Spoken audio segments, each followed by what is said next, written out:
When it comes to quality sleep, Ashley has you covered with top mattress brands at winning prices and with special financing options available. You can snooze now and pay later. Plus, your mattress purchase helps give the gift of better sleep to children in need and U.S. Special Operations Forces. Visit your local Ashley store or shop online today and make every snooze count. Financing is subject to credit approval. See store or ashley.com for details. At Consumer Cellular, you get the same exact coverage as the largest carriers, but for up to half the cost. Same thing, up to half the cost. Up to half the cost for the same thing. 50% the money for 100% the same thing. I hope I'm making myself clear. Consumer Cellular. When freedom calls, we're here to answer. Call us at 1-888-FREEDOM. Half the cost savings based on cost of Consumer Cellular single-line 5GB data plan with unlimited talk and text compared to lowest cost single-line postpaid unlimited talk, text, and data plan offered by T-Mobile and Verizon May 2023.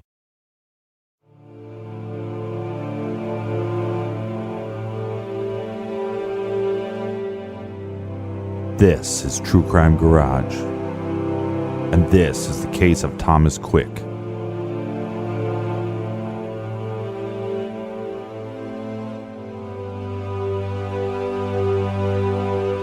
I pluck your feathers. You cannot fly. I crush your eyes. You cannot see. I bite your tongue. You cannot eat. Die with me. I swallow you. I can feel you slowly slipping into death. I kill you.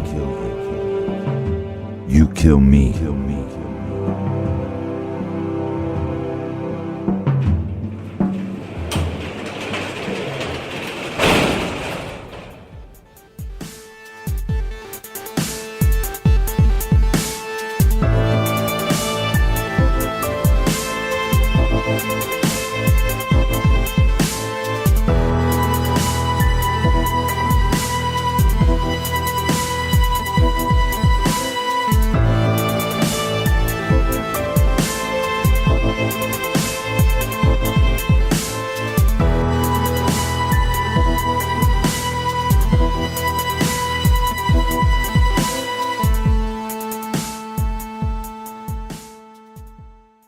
Welcome to True Crime Garage. Wherever you are, whatever you are doing, thanks for listening. I'm your host, Nick, and with me, as always, is a man that last time his bicycle was stolen, he did a little web sleuthing and traced it all the way to the basement of the Alamo. He is the captain. Thank you. It's good to be seen, and it's good to see you. Thanks for listening. Thanks for telling a friend. And he still wants his bike back. Today we are drinking Necron 99 by one of my favorite breweries. Ladies and gentlemen, Necron 99 is from the brilliant minds at 3 Floyds Brewing Company in Munster, Indiana. Garage grade, 4 1/4 bottle caps out of 5. We have featured 3 Floyds before, and we will again because they are one of the best. And Necron 99 is a fantastic Scotch-style IPA with plenty of fruit and a bitter finish. And I got 99 problems, but beer money is not one because of our great garage friends. First stop in beautiful parts unknown, where every day is warm and sunny, with all work and no play. We have Lillian in parts unknown. Over in 3 Floyds territory, we say hi to Amber in Indiana. Yo, Amber. Up in Alberta, Canada, our good buddy Rob Mack. Return of the man. Once again. In Minneapolis, we say thanks to Michael. Thank you, Schmeichel. Also, we have Joshua in Kansas. And all the way in Brisbane, Australia, we have Jillian, who says the beer pour at the beginning of each show always makes her thirsty. That always makes me want to take a leak. And right here in Ohio, we have Renee in Westerville. And last but not least, a big shout out to Carrie in Lancaster, Ohio. So thanks to everybody for filling up the fridge this week. And if you want to buy us around for next week's show, go to truecrimegarage.com and click on the donate button. If you haven't purchased your Douche Canoe shirt, well then, you know what you are. But you can do so right now at truecrimegarage.com, and then they will be shipped out in probably about a week. And if you like what you hear, if you love the garage, please go to iTunes and leave us a 5-star rating. It really helps out the show. And that's enough of the business. Everybody gather around, grab a chair, grab a beer. Let's talk some true crime.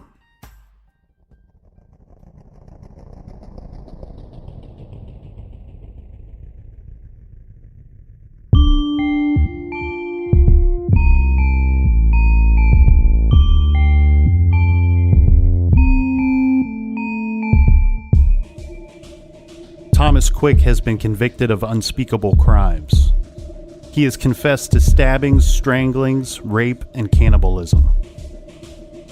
He confessed to tricking young Charles Zamanowitz into his car, driving the boy to the forest, and raping and killing him. He confessed to snatching up little Johann Asplin on his way to school, never to be seen again.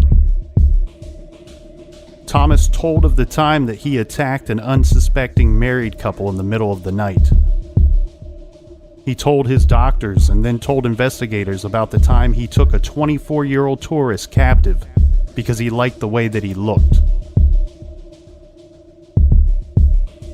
He shocked the courts when Thomas admitted to chopping up a little girl, but adding he had wished the victim would have been a boy. Quick confessed that while traveling in Norway, he killed a prostitute and kidnapped and murdered a 17-year-old girl. In all, Thomas Quick confessed to over 30 brutal murders, making him Sweden's most evil and worst serial killer.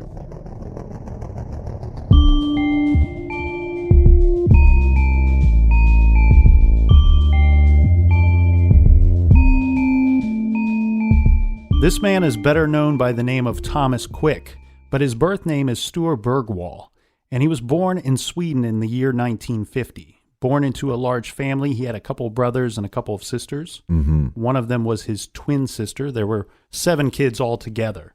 For the sake of this episode, we will refer to him as Thomas Quick. Thomas became aware at the age of 14 that he is a homosexual, and, most of us can imagine that in the 1960s, was a pretty tough time for a young man to be coming out.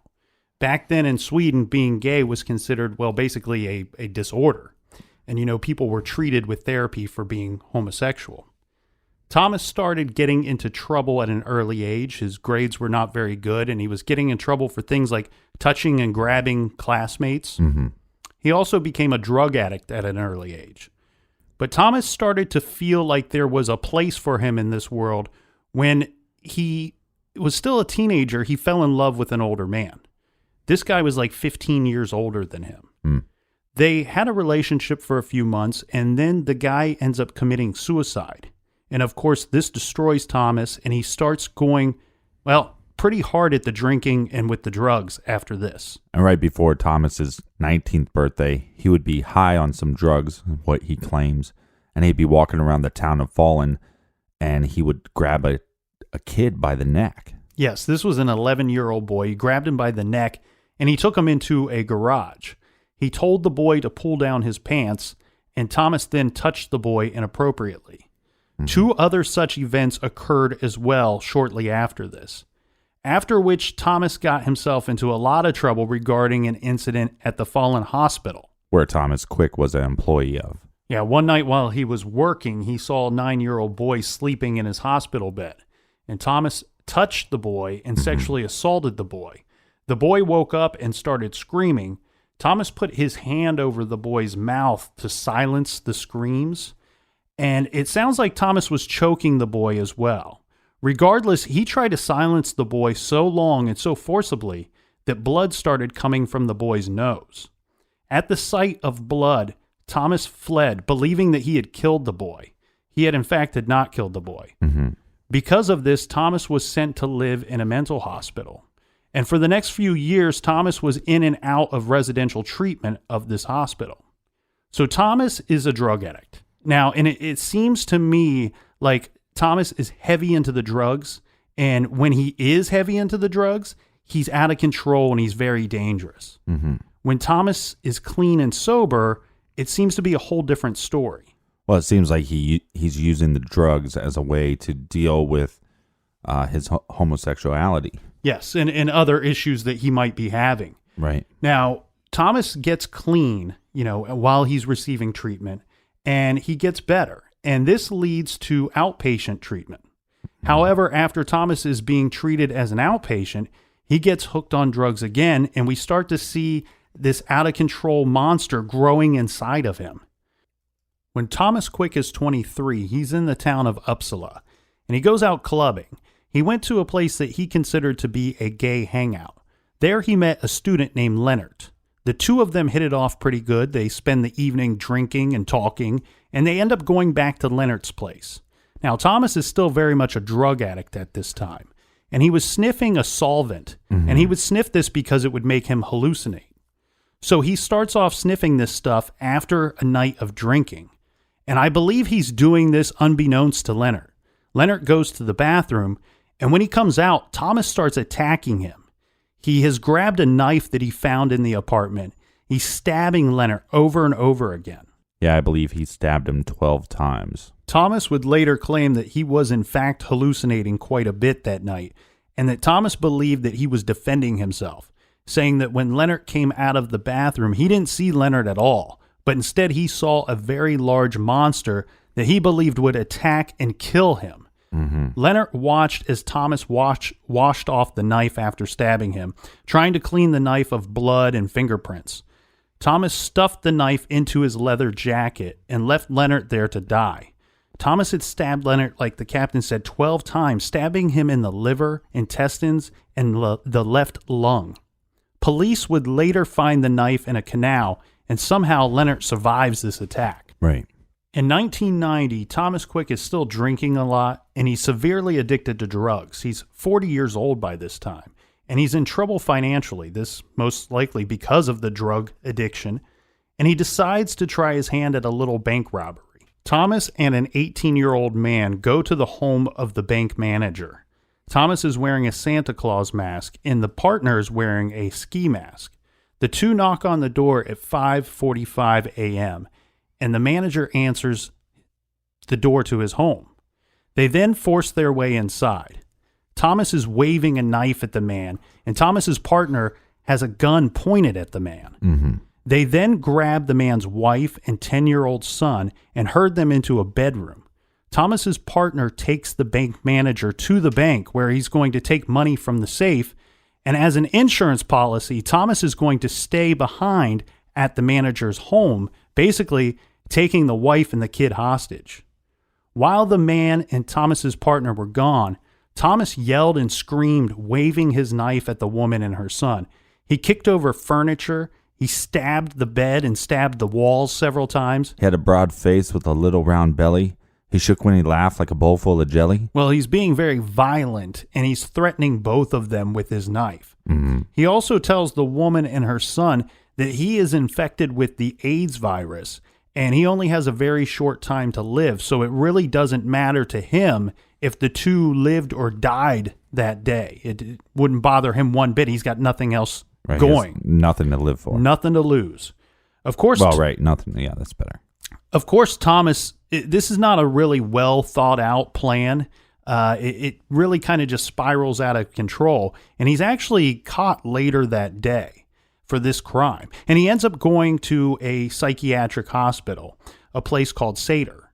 Now, I believe this time that it's going to be quite different for Thomas, though, because this place is described pretty much as a place that is somewhere between a hospital and a prison.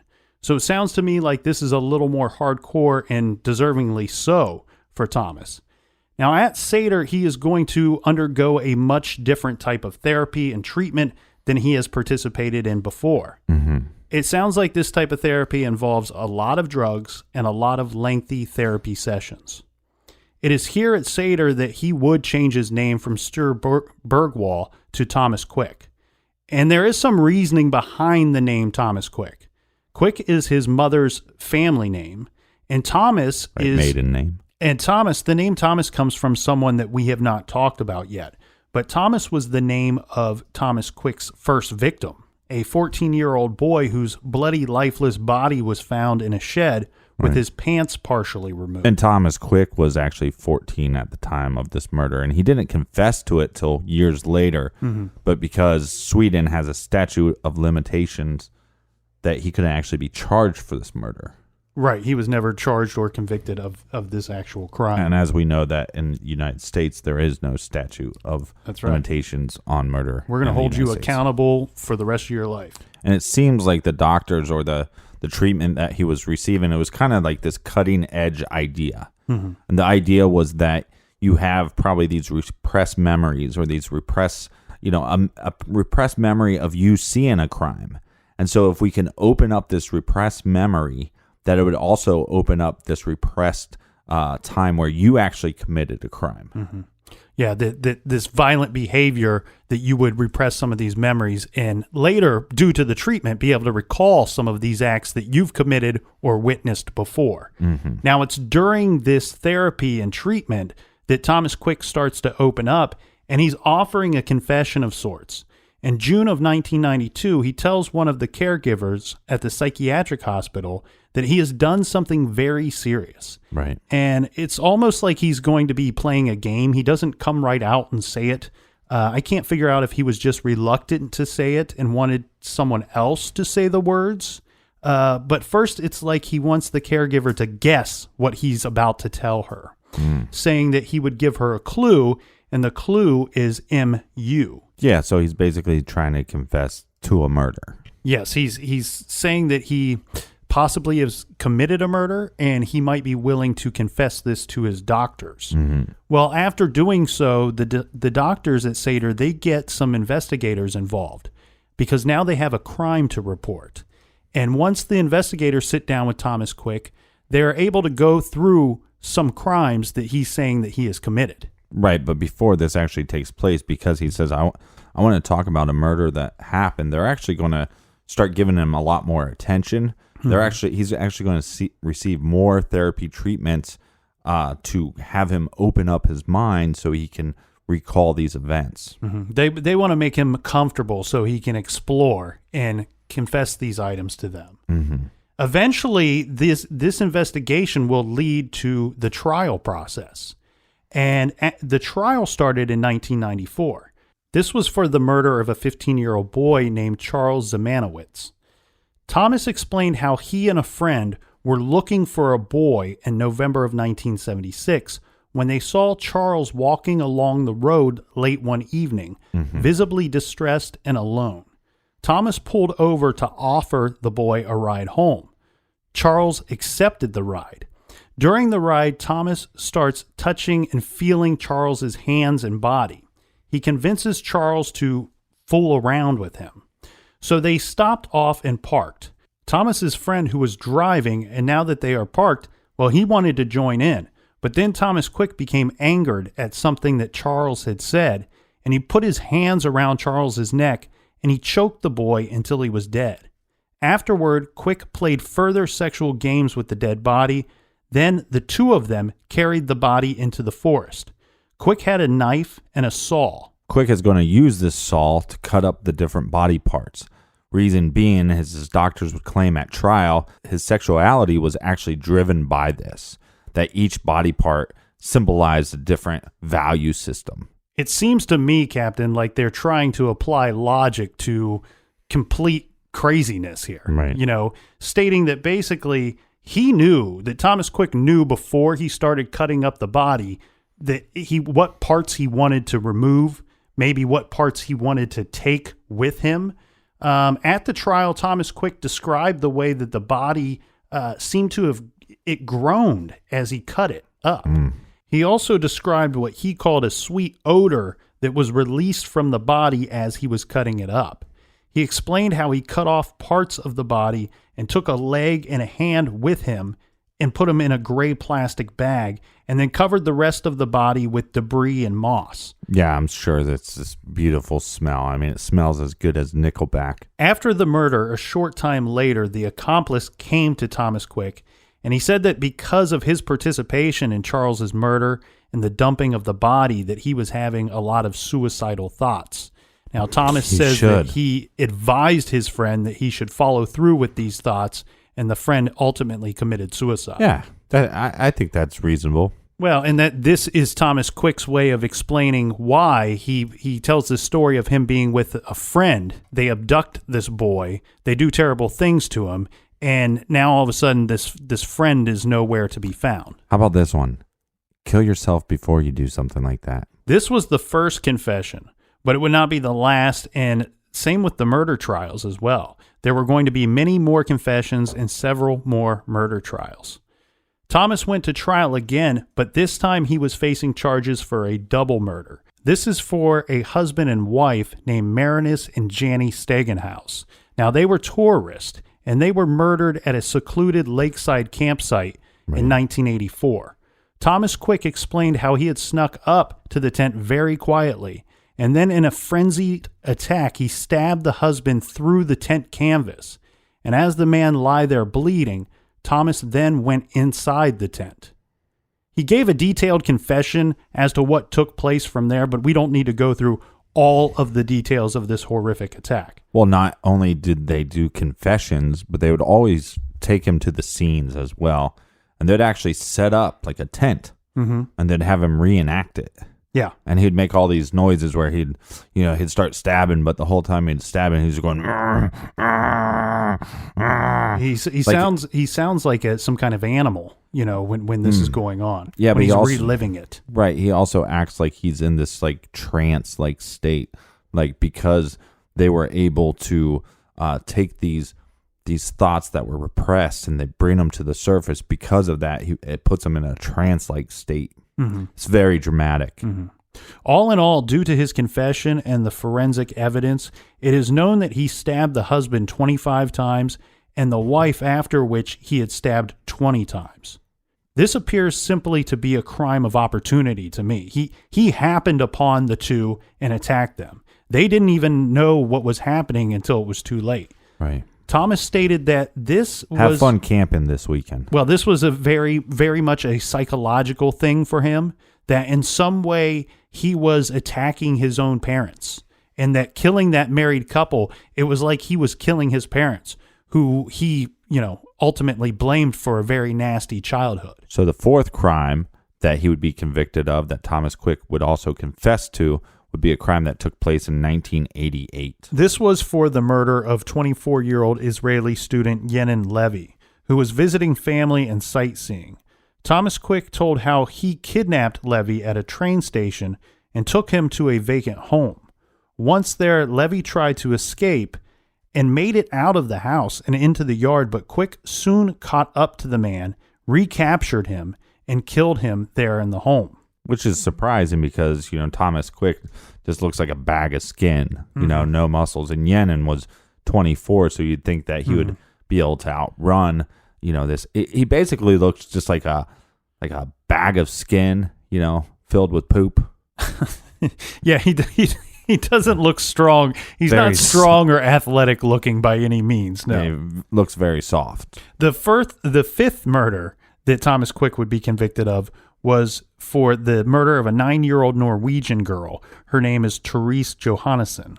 And this took place in 1988 as well. Right. Thomas Quick described how he had seen the girl somewhere near her home. Now, the day that he saw her, it was raining very hard, and she had taken cover while she was waiting for the downpour to finish.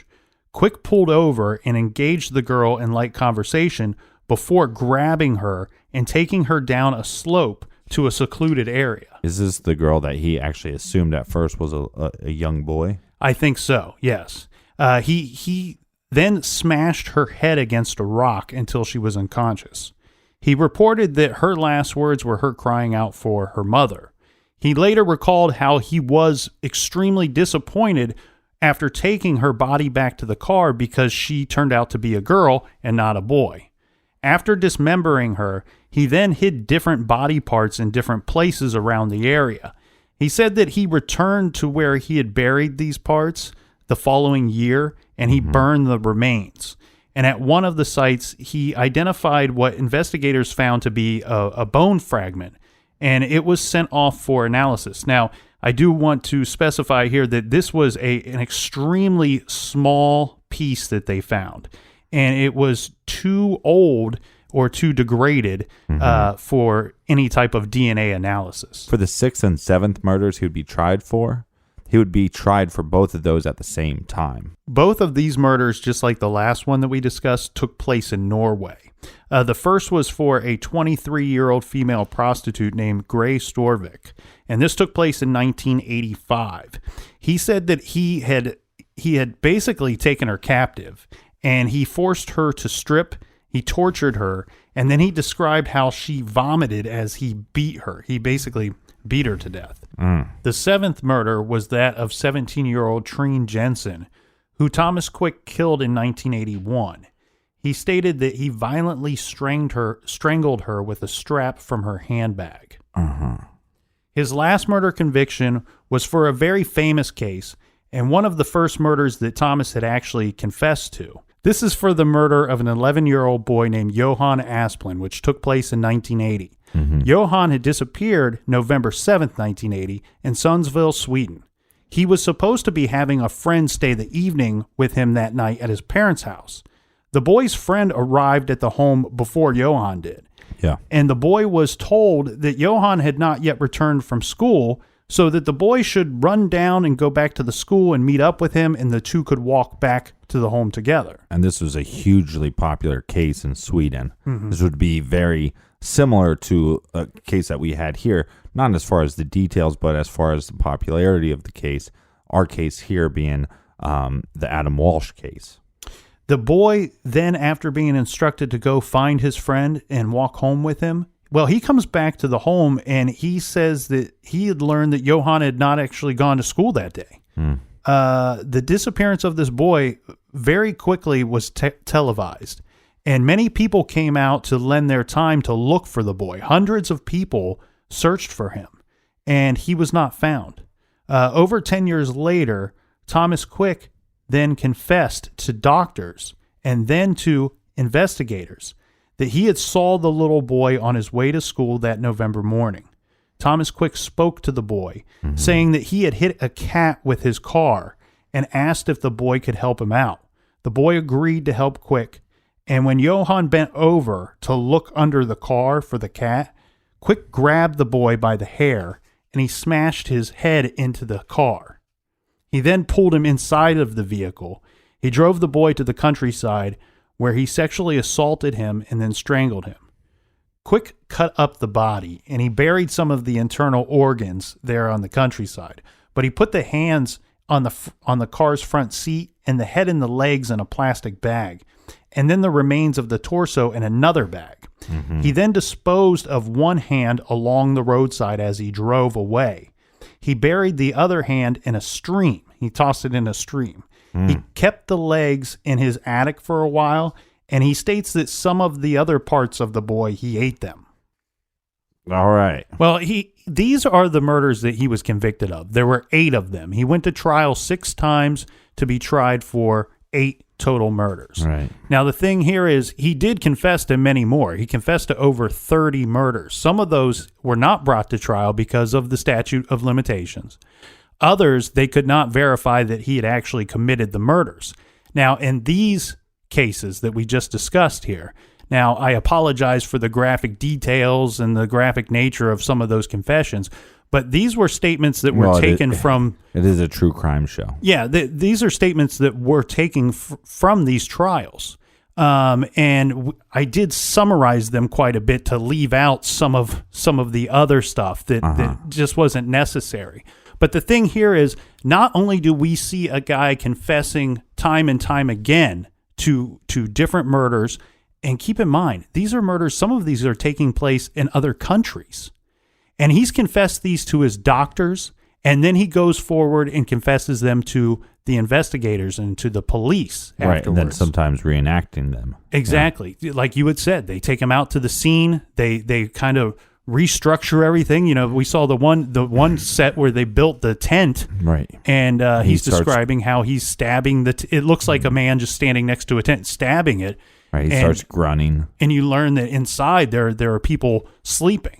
Now the thing here is, we see these multiple confessions, 8 convictions, but on top of that, not only is he confessing to these crimes, but he's confessing to them in detail. You know, he's not saying, "Oh, I went out and I grabbed somebody, Billy Bob," you know, just making up some random name. The captain. And yeah, in the middle of nowhere, I don't know where I was. Parts unknown. And I don't know what day it was or what year it was. The show comes out on Tuesday. But I killed these people here and these people there. No, we're seeing detailed confessions where he's stating, you know, I picked up this specific person, and this is how I killed them. I got them into my vehicle, I took them elsewhere, and I did what I wanted with them. Now, the other thing, though, too, here, Captain, we also see a victimology that is clearly all over the map.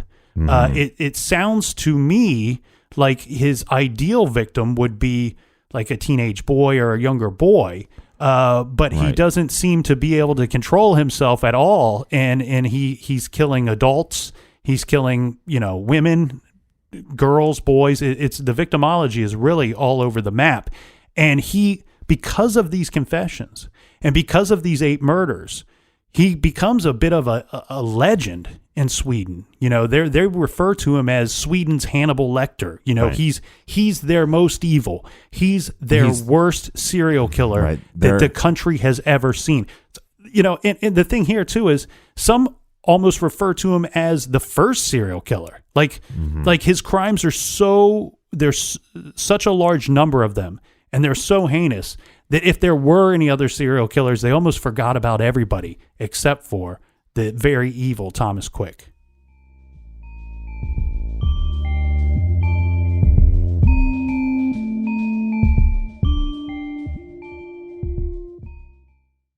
This show is sponsored by BetterHelp. Do you look forward to the holidays? Maybe you struggle with seasonal blues. This time of year can be a lot, and it's natural to feel some sadness or even anxiety about it. But adding something new and positive to your life can counteract some of those feelings. Therapy can be a bright spot, something to look forward to make you feel grounded, and to give you the tools to manage everything going on. If you're thinking of starting therapy, give BetterHelp a try. It's entirely online, designed to be convenient, flexible, and suited to your schedule. Just fill out a brief questionnaire to get matched with a licensed therapist and switch therapists at any time for no additional charge. Find your bright spot this season with BetterHelp. Visit BetterHelp.com/garage today to get 10% off your first month. That's BetterHelp, HELP.com/garage.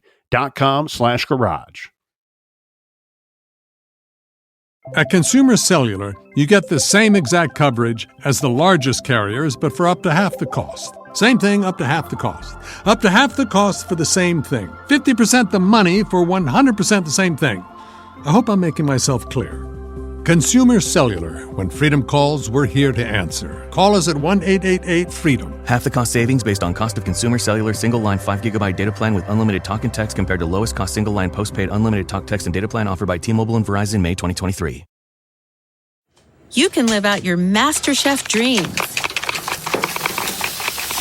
when you find a professional on Angie to tackle your dream kitchen remodel. Connect with skilled professionals to get all your home projects done well. Inside to outside, repairs to renovations. Get started on the Angie app or visit Angie.com today. You can do this when you Angie that.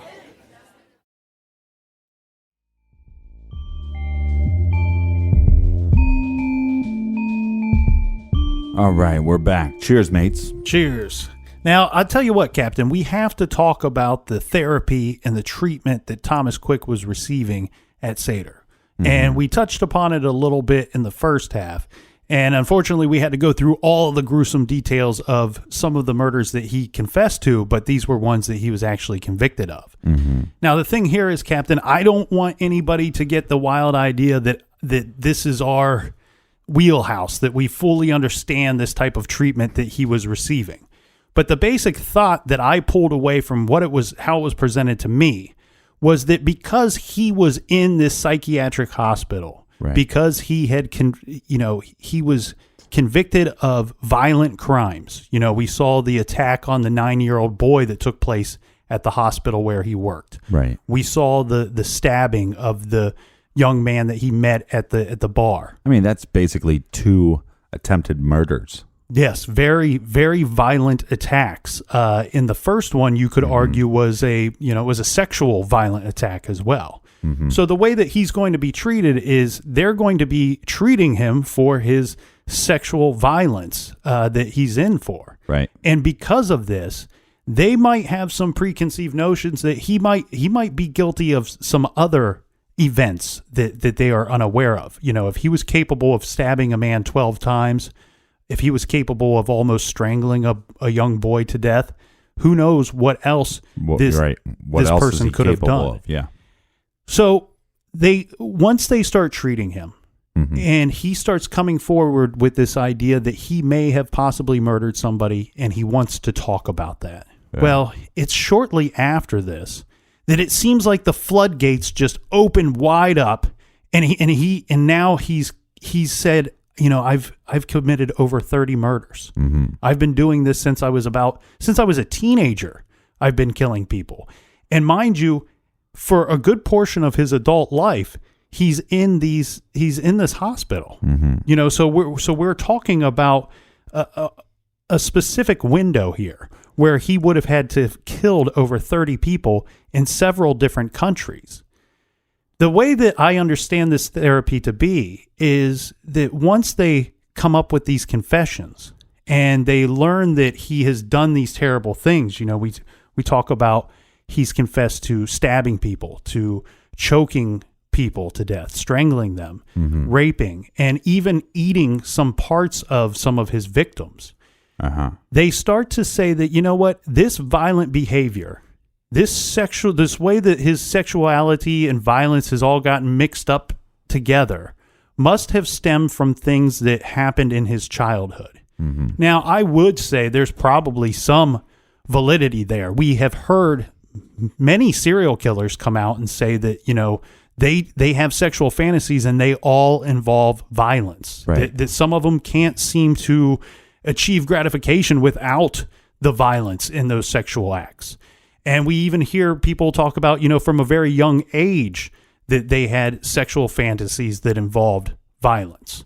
Well, what is the root of that is what they're going to look for. Where did that come from? Why is this guy an adult and he's strangling people, he's killing people, and he's sexually assaulting them as well? Well, you're right. And their theory is basically that this is something that was learned or seen. They weren't just born with this, appetite for a violent sexual appetite, I guess, right? Right. But that they saw something in their childhood. Maybe they saw their mother being raped. And so therefore, by seeing that event, it caused them to want to go out and rape others. So in some ways, it would be a learned behavior. Right. Or in a way, they're also reenacting this trauma. So that's basically what it was, is that because there was some kind of trauma that they repressed that image, they repressed that vision and that memory and all that stuff. And that we have to do this type of therapy to make them be able to relive that trauma. Yeah, because until they can relive it, well, there's no way to learn from it, overcome it, and become a better person. And the thing here is we kind of touched upon it a little bit in the first half, right? Where Thomas Quick explains that he believes that the reason for the double murder at the campsite where he stabbed the husband and wife to death, that he believed that it was because of he had a nasty childhood growing up, and that in some way he was almost killing his own father and his own mother that night at the campsite. Right, claiming that they're very abusive. Exactly. So now we should be clear here, though, because these confessions, it took lots of therapy, lots of sessions to get these confessions to come out. And what ends up being presented about his childhood takes quite an extensive amount of time to come forward as well. But with the help of the doctors, he is able to basically retell a traumatic event that happened in his childhood. And this is supposed to explain to us why he is capable of these things as a teenager and as an adult. Now, I'm going to apologize in advance as we try to talk about this event. Right, but it is a true crime show, so... It's a true crime show. The first half was pretty gruesome. This next few minutes might be even more gruesome. But Thomas Quick starts to describe abuse that's happening at the hands of his parents from a very young age. And there is one extremely horrific event that he brings forward that is extremely traumatic. And it goes something like this. We don't know at what age. I don't know that they were able to specifically say what age this occurred. But young, like 6 years old or so. He would have been pretty young at the time. And apparently his father was abusing him, not just physically, but sexually as well. And sodomizing them. During this event, he is being raped by his father. And for whatever reason, his mother goes into acute labor. Well, yeah, so he is being raped by his father, and the mother comes in, and she is pregnant at the time. And so when she sees this event taking place, it's the shock of seeing, her husband raping her son that brings her into labor. And this is a violent rape as well. It's and the thing here is sends her into labor way early in the pregnancy. And the baby is, I don't believe the baby is alive. Right. Maybe it's stillborn or. Yeah, but the baby is still attached to the mother. Right. And what then happens is that the mother, freaking out because of this situation and who knows what else, starts to abuse Thomas as well. And this is physical abuse, violently hurting him, as well as the father at the same time. And the two parents react to the birth of this baby. Simon. Yes, they give the name, Thomas gives the name of Simon, that would have been his brother. They basically start abusing the baby immediately after the birth, to the point of dismemberment. And during the course of this, they are... just say it. Okay. The parents may have been consuming parts of the baby and forcing Thomas to consume parts of the baby as well. And when he says consume, he means eat. And then let's just say what it is. I mean, Thomas is now making these crazy allegations about his family members. And mind you that he has another 6 siblings. Correct. Yeah, and when this event is over, what happens is the father is going to dispose of Simon, who was just born. Right, and what he's going to do is make Thomas go with him. They bundle up the baby into newspapers, and they head out to the woods, and they bury the fetus they bury the baby into the woods. Yes. Yeah, they wrap the baby up in newspapers, and then they bury the baby at a place called Framby Point. Right, and so then the doctors are going to then start concluding, well, a lot of these crimes that he's confessed to, they took place in the woods. So that would be the link there. Any of the pedophilia stuff or the sexual fantasies towards children would be based off of the fact that he was raped by his father. Yes. And then any of the dismemberments would have been the dismemberment of Simon. Any of the cannibalism would be because of the parents eating parts of Simon, or that he ate parts of Simon. He was forced to. Yes. And these are the connections they're drawing. Now, mind you, what the whole time these investigations were happening, they're trying to explain this idea that all these thoughts are repressed memories. Now, a lot of this doesn't make sense as far as the true crime listeners will go, because one thing that I don't believe, but that's just because I have a horrible memory. So if you ask me what happened, if you asked me what case we covered 3 weeks ago, I couldn't tell you. Boys on the track. But most what we've seen through time and through the cases that we've done a lot of research on, it seems like these serial killers, maybe they can't remember a lot of stuff that was going on that year, but they could tell you about that day and in a lot of details. Yeah. So what these doctors are saying and what these therapists are saying was, well, this is a whole different case.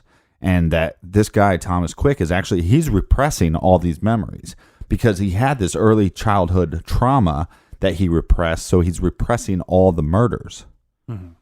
But so when he's telling you this stuff and he's confessing to some of this stuff, some of the details are wrong. Right. Right. And so now the investigators are going, well, hey, doc, this doesn't line up. And the doctors are saying, well, look, it's repressed. It's a repressed memory. It's all coming back to him. Right. It's all coming back to Thomas at the same time that he's trying to tell you and walk you through what he done, This is a person that's been traumatized over a lifetime, and because of this trauma has repressed any horrific memory that he may have. And whether it's something he's done or whether it's something he's witnessed, he's tucked those memories away even from himself. And now we are pulling those forward. We're bringing them to light. And he's able to tell us things that he has done and things that he has witnessed in his lifetime. Right. And so what we have to do, this is what the doctors say, what we have to do is these confessions are going to be a little different. We can't just sit down with Thomas and have him tell us all the details and expect for them to be right. We're going to have a confession. You're going to have to talk to him. You might have to interrogate him. Then we're going to have to go back to therapy. And we're going to have to try to get some of the more of the details out. Yes. Because not only are these memories unclear to him, to Thomas Quick, but there are so many of them that they could be muddled together. And the details of such could be, all mixed up into one another. And we're going to have to really kind of pull these apart and take what facts investigator, about the case, and what Thomas is relearning and what he is remembering about himself and about his crimes. And we're going to have to we might have to fuse them together in a way, because do the best we can. Because we know he's a violent offender, and we know that he's having these confessions. And we know that he's confessing to people that we know have been murdered, that have either disappeared or they have been murdered. Now, mind you, the whole time Thomas Quick is not in a prison. He's in this mental facility. And, he becomes a star patient. He becomes a person of interest. Yes. He becomes somebody that they want to talk to on a daily. Oh, and by the way, you get some perks. Oh, you're murdering people? You murdered some people and now you're telling us about it? Oh, well, here's extra room. Now you got your room. Now you got a den. Oh, you need the internet to do some research, to maybe jog your memory? We'll get you the internet. Yeah, where most of the patients would have had a smaller room, and like the captain said, it's not a prison. It's a psychiatric hospital. It has been described by some of the patients as partly a prison, partly a hospital. It looks to me like there is some form of lockdown, that they're not just roaming free out in the public and then coming back at night. No, they're confined to this property.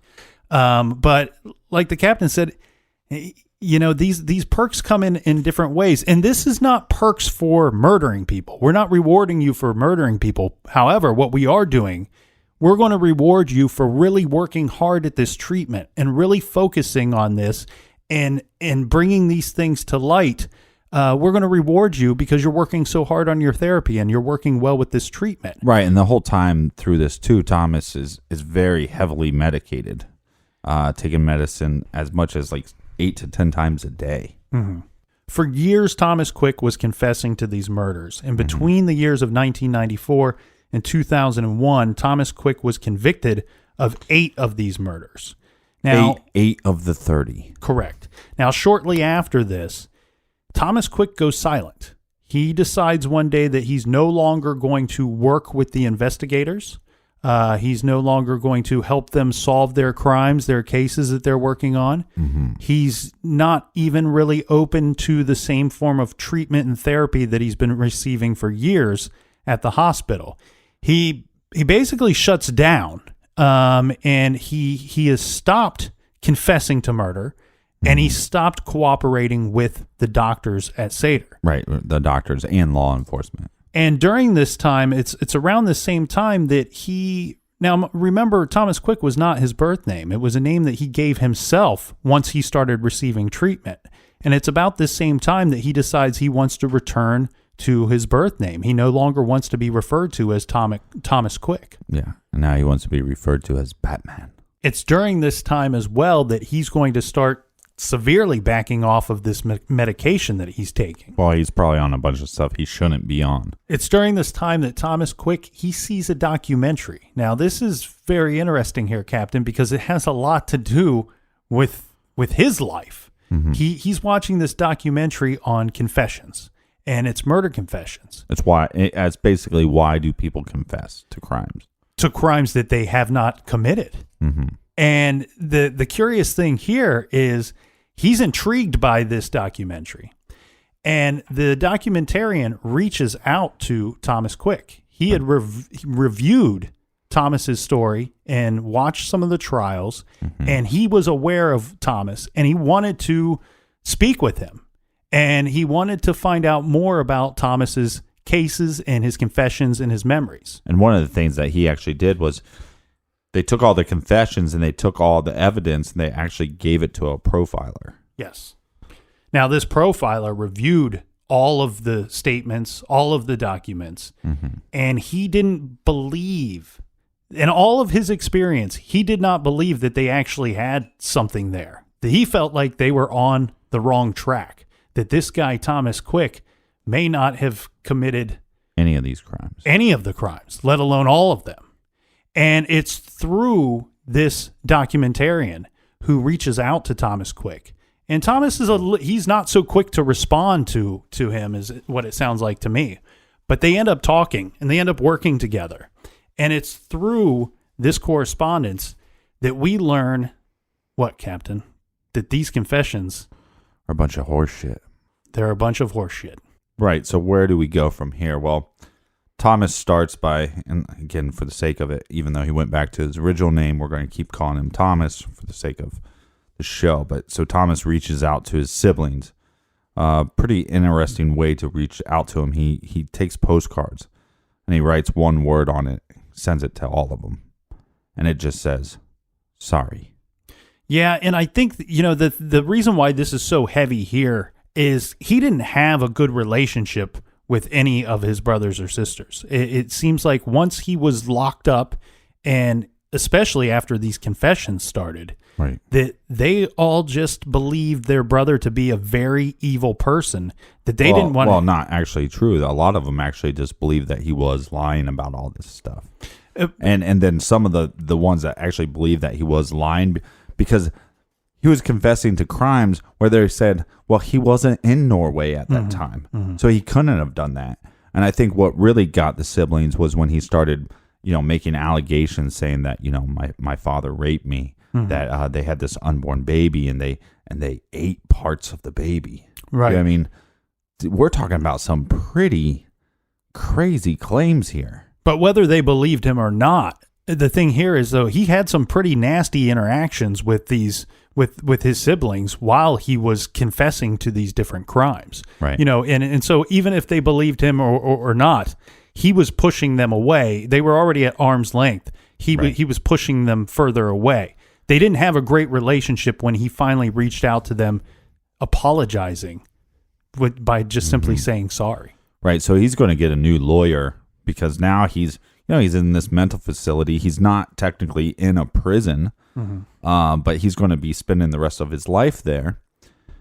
But now that he didn't do these crimes, I mean, he did do crimes, right? Right. We do know that he tried to strangle a boy. He was in there for good reason. Right. So what we do know for sure is that he did try to strangle a boy at his work, almost killed him.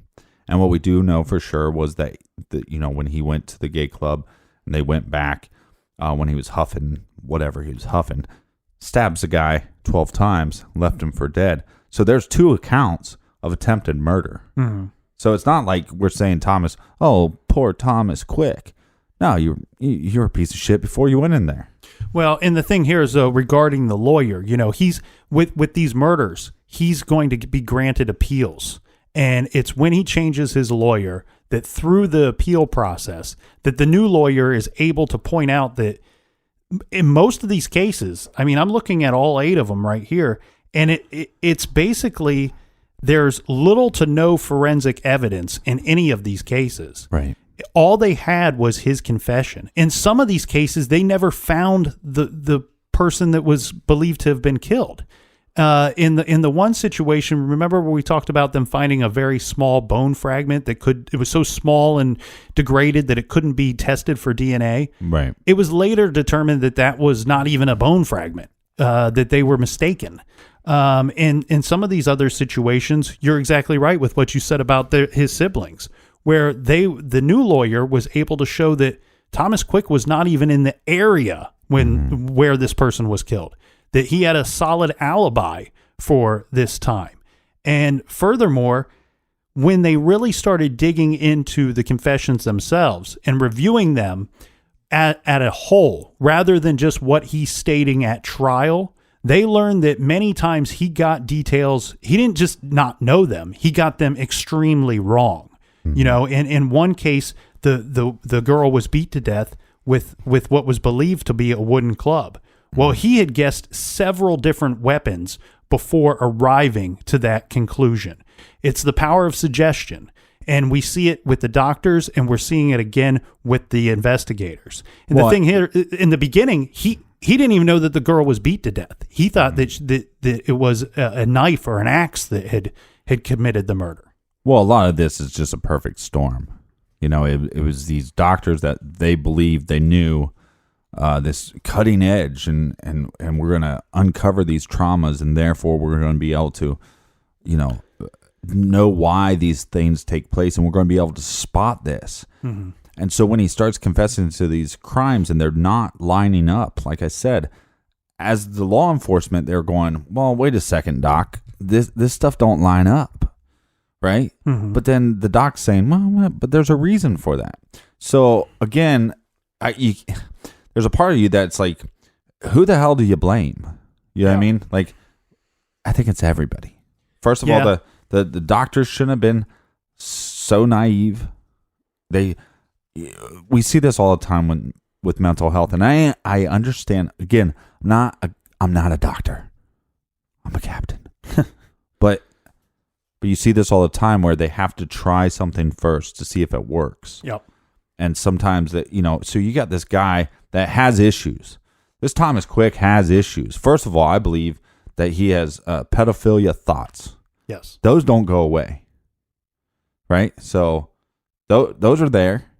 He tried to kill a guy. Now he's in this mental facility. He's hopped up on some drugs, and he's lonely. I mean, he even states, what he said was, I was a very lonely person when it all started. I was in a place, where violent criminals, and that he noticed that the worse and the more violent and the serious the crimes, that the more that the physicians would take notice. Yeah. And so there's a part of me that, hey, look, I'm sorry you're lonely, but you confess to these crimes, and there's a bunch of problems with this. A whole lot of problems. First problem is that you sat in the courtroom, and these families had to listen to this bullshit that you were saying. And they had to relive this traumatic experience for them that you're just making up. And then on top of that, so they do get some closure at some point. But then years later, when you come out and just go, just kidding. Right. Then they relive the horror again. And the fact that, the statute of limitations is up. So there's a bunch of these crimes that law enforcement could have kept working, but they thought the case was closed because you confessed to it. Right. Yeah. The thing here is regarding the family members, it's unimaginable that they had to sit through a trial and not only hear these horrible things that he says he did to their loved one, but then they're not even true. I mean, he completely fabricated these events, and they unnecessarily had to sit through something and hear that and live with that in their minds and in their memories and in their hearts for years and years and years until he says, well, I didn't do it. And furthermore, they're never going to solve the case of your murdered loved one because I took the blame and I got rewarded for it. And on top of that, now there's nobody to investigate this case now because the statute of limitations has passed. It's suffering beyond belief. Well, and to be clear to the listeners, so then what happens is once they actually get the lawyer and they retry all this stuff, all those charges are dropped. Mm-hmm. And Thomas then goes out to the public, and actually one of his brothers, which I feel is it's very kind of his brother to say, well, you are my brother. You did all this stuff, and I don't know why you did it, but we can try to rebuild a relationship. And they kind of do rebuild a relationship. My question is why wasn't he charged for lying under oath? Why isn't he charged, for something for that? Wasting people's time, hurting family members for no reason. Yeah, we want to be very clear here. There might be some people out there that are of the mindset that Thomas Quick is some kind of victim in this whole thing. I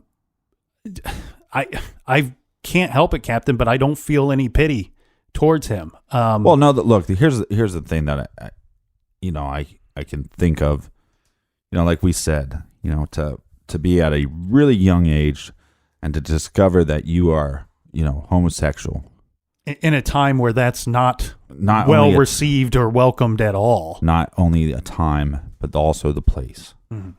And I could not even imagine what that must feel like. Right. And I think because he didn't know how to handle that and society wasn't accepting of that, which they should be and should have been, that he turned to drug use to try to combat these feelings that he was having or try to, I think, to try to cope with it, self-medicate. Mm-hmm. And that turned into, again, that him attacking that boy is not a homosexual activity. No. That's pedophilia. Yes. And you can lock that guy up, or you can put gasoline on him and light that motherfucker on fire. I don't give a shit. Well, remember the young man that he stabbed 12 times. This is now a very old man, as well as Thomas Quick is, but he's extremely angry that Thomas Quick is out and walking around. He says, this guy, he ruined my life. He stabbed me 12 times. Tried to kill me. He tried to kill me. He hit organs inside my body with a knife. Oh. He left me there for dead.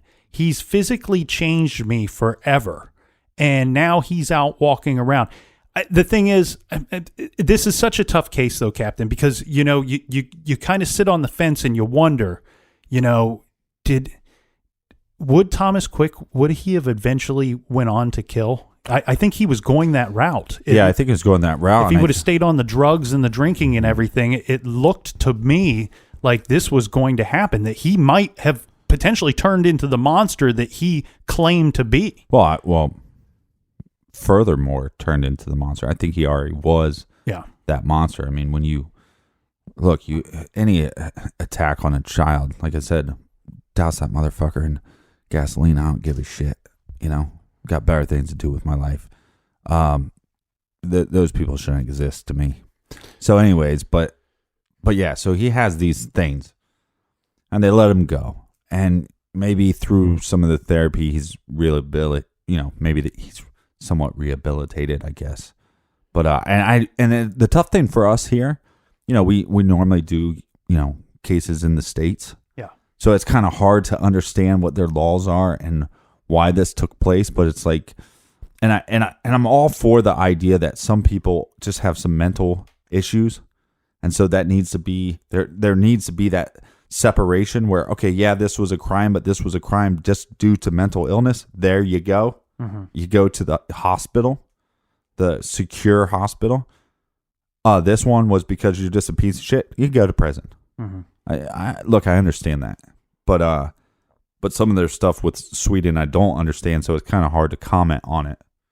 Well, and it's also pointing out the fact that we have seen time and time again in these different cases the ramifications of false confessions. And this is kind of seeing it from a different angle, under a different light, the way that it can affect people. All right. Well, but what are your final thoughts on this matter? Oh, I think we have a situation here where we have a guy that, people falsely confess to things for different reasons. Mm-hmm. Sometimes it's because you have an over-aggressive investigator who's interrogating you and you're in a high-stress situation and you're trying to relieve yourself of some of the stress. Some people confess for that reason. For here, we see I believe somebody that was seeking reward and almost seeking to be a part of something. Or be somebody. You're exactly right. I don't know that he was seeking fame. Sometimes people will confess to famous crimes because they want to be famous. Well, I think he enjoyed some of that as it was happening. Some of the notoriety that came along with it. But I think ultimately I think we have a person that was on a bad road with drugs and alcohol, and it was leading him to some extremely violent and illegal behavior.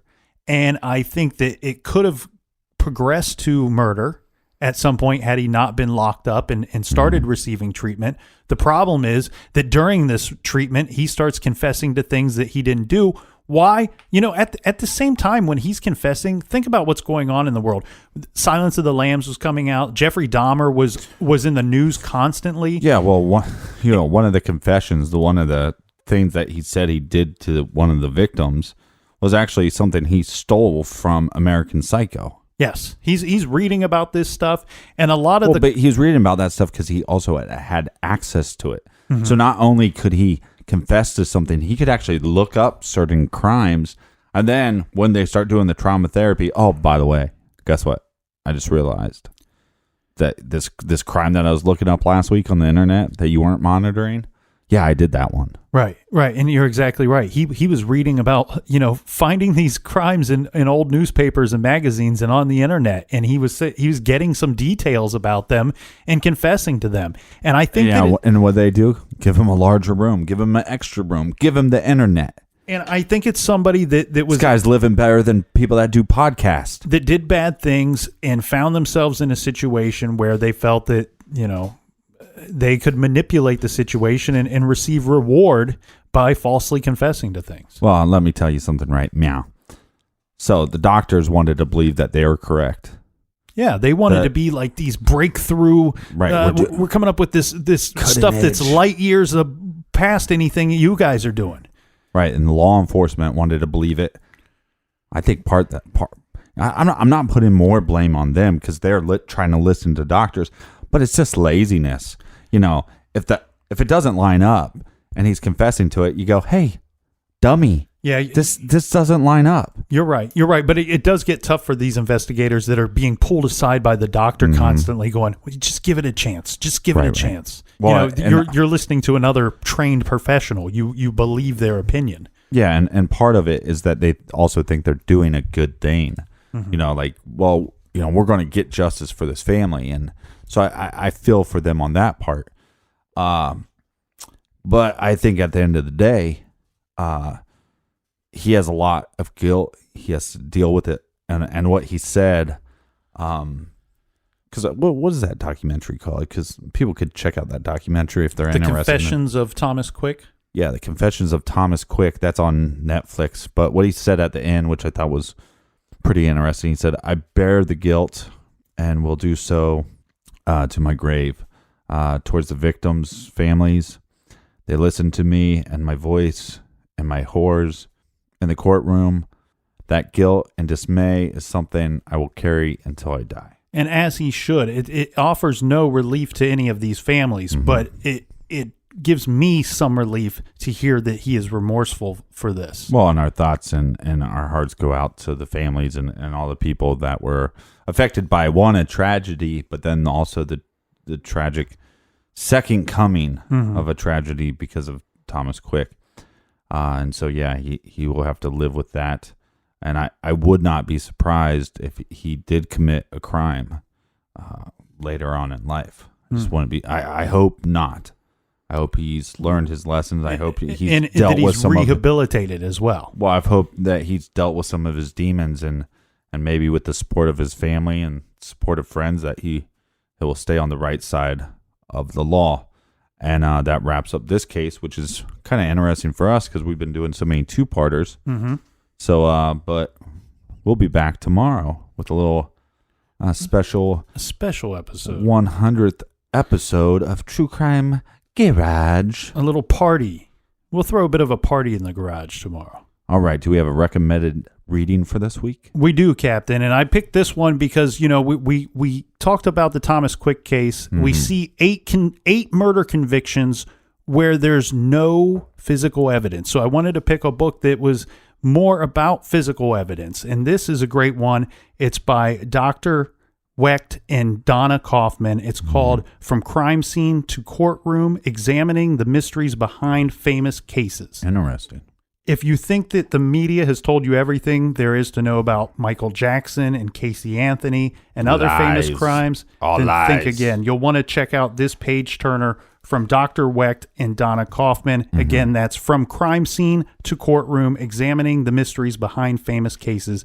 And you can pick that up by going to our website, truecrimegarage.com, click on the recommended page, check out all of our recommendations there, and go through the Amazon banner and pick up those books today. And thanks to all you fine, beautiful people for listening to the show. Congratulations. We're gonna hit 100 episodes and then we can quit. We will see all of you fine people tomorrow in the garage for Big Show 100. Until then, It's my last show. be good, be kind, and don't litter.